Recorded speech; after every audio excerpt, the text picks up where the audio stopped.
What's going on? This is Greg. What Greg said it. We back after the big Colorado-Oregon game. Big loss. I don't know if a lot of people seen it coming. Of course, you know, people come out off from under rocks. They're gonna say it. And congratulations to you. You waited, and if you survived long, you held your breath long enough for it to happen. It didn't matter if it was gonna happen first, second, third, or the 100th game. So I'm glad for you. You know that you know your ego feels great, and I mean, you can function normal. You know, you take a breath of relief. You got Coach Prime a loss. Congratulations. I definitely want to come by and give everybody a shout out who's been supporting this channel. We've reached a big landmark, 1,000 likes, not 1,000 likes, 1,000 subscribers. And if you've been watching and you haven't subscribed, shame on you. No shame on you. Subscribe, you know, like, you know, all that good stuff. Comment. Your comments are welcome. Even the haters get to comment. You know, it's all about supporting the channel. And, you know, I have a lot of stuff to come. I mean, this one game gave me so much content. I'm about to break it down. A couple here, a couple there. And, you know, it kind of brings me to the point, you know, even when you're on the right side of things, when you lose, you win. And man, I have another video. You got to watch the video after this. That's why you make sure you subscribe. Look at these videos here, because I have some stuff to say. But I wanted to kind of recap this game. Not, you know, plays and points and all of that, but just some of the big points I saw. Oregon definitely came out very fast, very fresh. It looks to me like people have been saying, you know, everybody's gonna give Colorado their best. A 1-11 team, you play them like they're Georgia, right? I guess you got the big stage like it, so I guess that makes sense, sort of, right? Everybody want to be the guy to beat Colorado. It's almost like jokes on you a little bit. I guess all of it worked. Everything that you don't like, it worked because it makes you want to beat them so bad, right? And, you know, hopefully it works out. I'm not going to get into this video. I was about to say something. But, yeah, they got out really fast and looked very good. It kind of looked like how the game's supposed to be, except it was one-sided for one reason or another. That, you know, it's supposed to be a shootout. You know, that, you know, he wasn't going to stop them like that every play. I mean, because they brought the A game. They didn't play a sorry Texas Tech game. You know, they came with, you know, whatever they was coming with. And it looked very, you know, fluent. They didn't make a lot of mistakes, you know, especially coming out.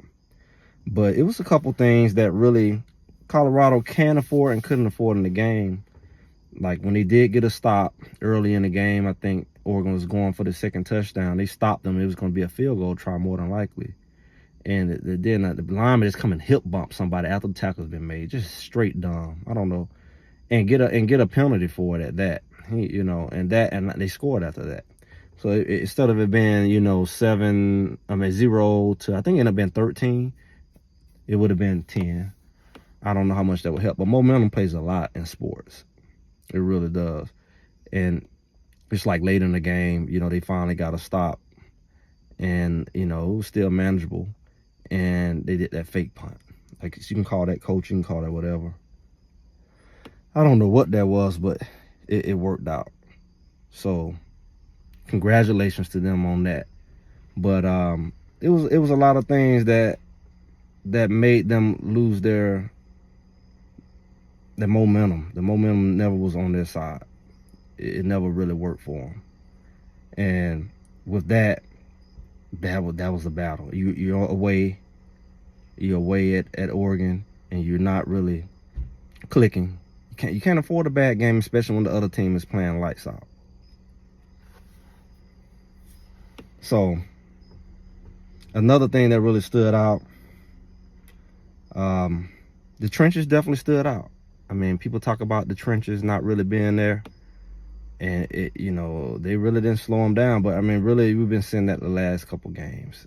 Honestly, that's one thing that stood out, even with winning, that Shedeur was taking a lot of hits. So that was definitely different. Also, the D line really didn't get consistent pressure on Bo Nix either. So those are the reoccurring things that we have seen that definitely impacted the game, but in a significant way because they never was able really to turn it back on. And when you add to the fact the defense couldn't really get those big stops and your offense couldn't catch up, I mean, we saw a lot of missed tackles. Little boy tackling, like, hitting with your knees dragging the ground and your feet slanting across the ground while you pulling somebody instead of running through them and tackling, driving, man. The running back is driving his legs, but you tackling like Superman or something. Like, all your tackles are diving, all your tackles are reaching. You're not making contact and going through the man. You're making contact and your legs go off from under like you're a paraplegic. Saw a lot of that. And I don't know what that is. I have my theories. I think when you practice just thudding a lot and that that's not a full tackle, and maybe you think that is, and then you don't really know how to complete a tackle. Maybe that's that.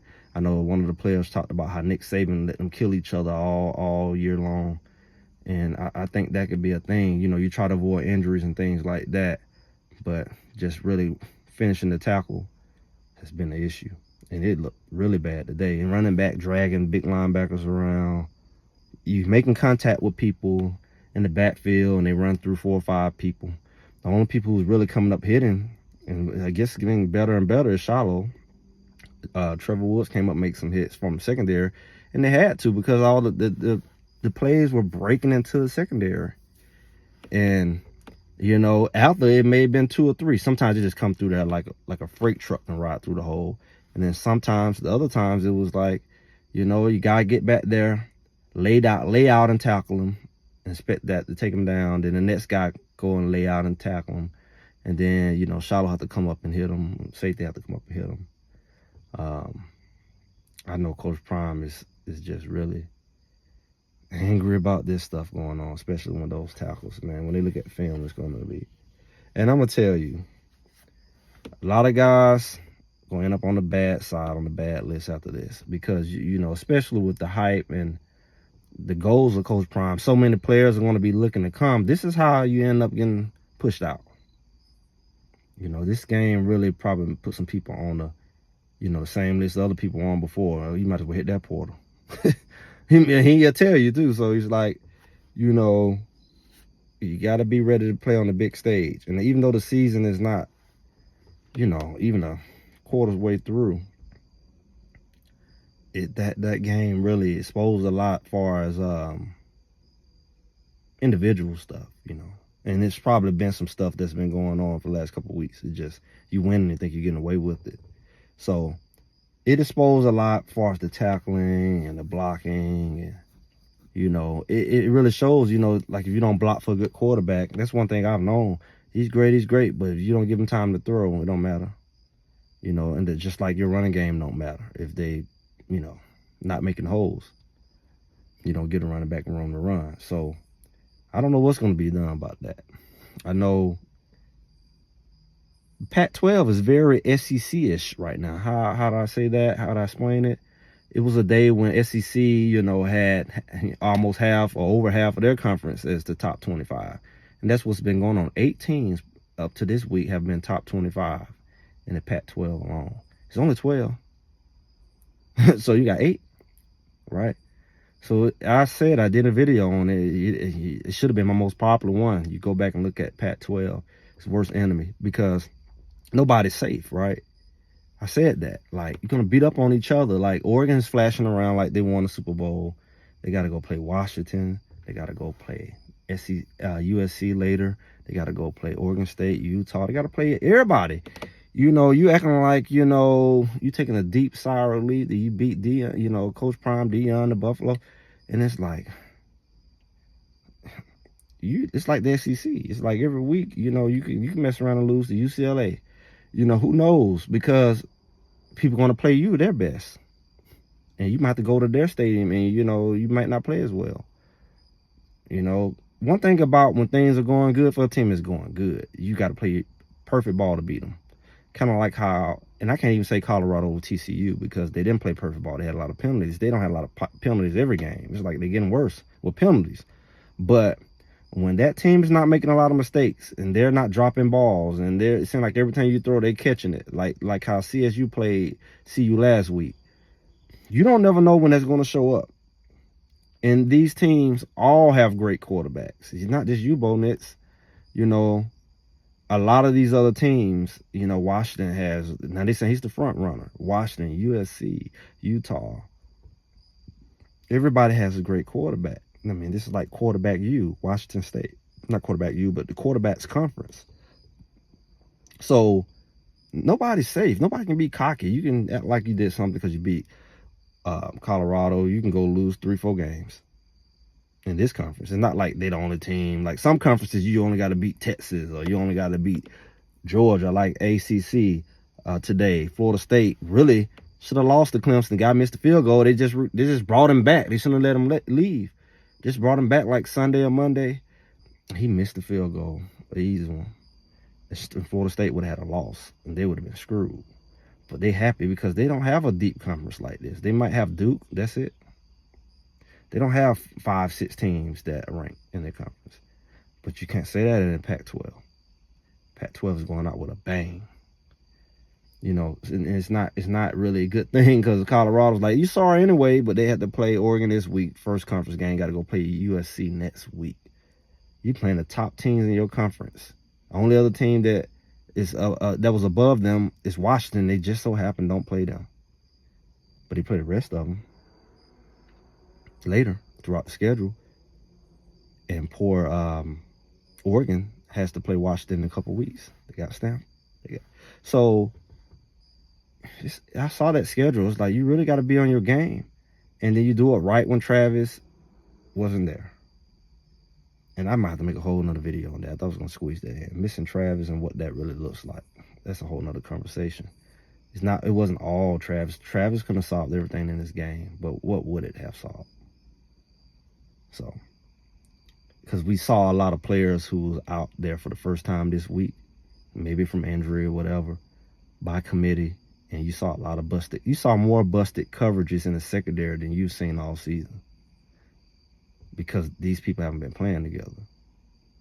And that had a lot to do with Travis, because the people who were in for Travis, you had 2-3 different cornerbacks come in. And, you know, they're not playing in unison with the safeties. And, you know, they're thinking one person do this and they're just not familiar. So it just really opened things up. But those trenches, man, they was letting them run it. Just like people saying they've been running it. And those linebackers don't always be there. They over pursuing or they get them caught up in the wash of the line. Like, the easiest thing you can do as a former linebacker, you're going to make it easy on the lineman. I'm quicker than you. I'm faster than you. Why would I go up in your house? I make you come to me. Because I break your knees. Because you don't see the ball, I do. I can make you think it's going a whole nother direction.